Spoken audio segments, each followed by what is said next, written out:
Jubilee is the first film to take feature-length account of punk, showing, to use the past phrase of punk, a vision of the non-future of England.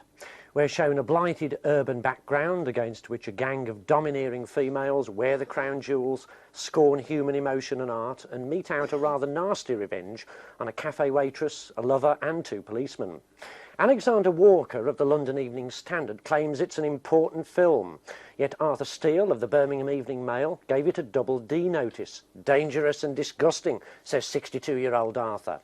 Come, come, Arthur. Mads Gang is 1978's version of Marlon Brando as the Wild One, or Stanley Kubrick's Clockwork Orange Droogs. But unlike these cinematic ancestors, the generation of Jubilee can be seen now on any stage or street corner, so that the message seems a little bit nearer home.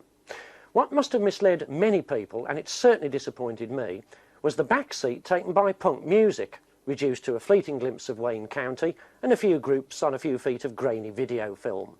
Punk basically speaks through its music, but in the film it speaks via Borgia Gints. He's a sort of megalomaniac version of Mickey Most, whose latest acquisition is a rather well-appointed recording studio. Biggest studio in the world, kid.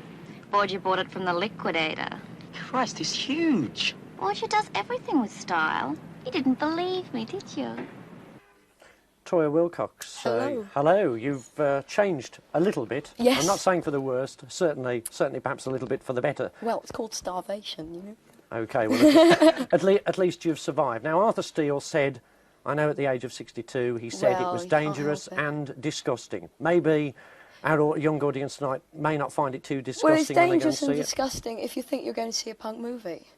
I mean, this is a movie about frustrated women, frustrated youth. It's not about punk. Punk just happened to be there at that moment in time. That's why the music isn't out in it. And, the music's in the background. The fashion's in the background. It's about frustrated women. And the only way it could do harm is for some immature people who are violent anyway. I mean, violent vandalism and things like that. I mean, come to see the movie, and it's, you know, the greatest excuse out. We're punks, we can Aren't destroy. you just a little bit worried that some of the people that you've just quoted might go and see it? Is there not yes, a but little bit I of mean, worry if they in your didn't see mind? Jubilee, they'd find somewhere, you know, another thing to blame it on.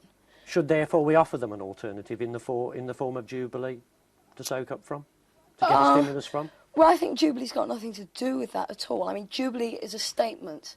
I mean, it's a very powerful film. It wasn't made for people to use as an excuse for violence. If you want to see violence, go to a football match and watch the crowds. I mean, you know, we'd prefer Jubilee was looked on as a statement. Do you feel that people will be misled, though? Definitely. Yeah. I mean, because all the punk publicity in the media has been bad, and they've only bothered with the bad stuff. I mean, no one's mentioned how punk has progressed, how it's become so creative, what it's led to, and the doors it's opened. All they've mentioned is, like, Johnny Rotten's done this, Johnny Rotten's done that a punk did this, you know, a punk slashed himself. Who wants to hear that? People are doing that every day. Not only punks, you know, there's nutters doing that every day. But it seems to be a convenient guise, the fact that it's well, punk. Right. If you don't agree that it's a punk musical, the first punk rock musical, would you agree that it's a punk movie? Punk orientated, yes. The cast were there in the beginning of punk. But as I say again, it just isn't important. I mean, it's nice to say it is the first punk movie, but if people are going to kind of say, yes, punk, violent, then, you know, there's no point calling it a punk movie. That's just a negative attitude. Does it therefore perhaps show some different neurosis in our society at the moment at an extreme? Things that we should be concerned about? Definitely. I mean, because everyone reads the media and believes the media. I mean, if someone wrote the truth for a change, you know, then everything would be so much better.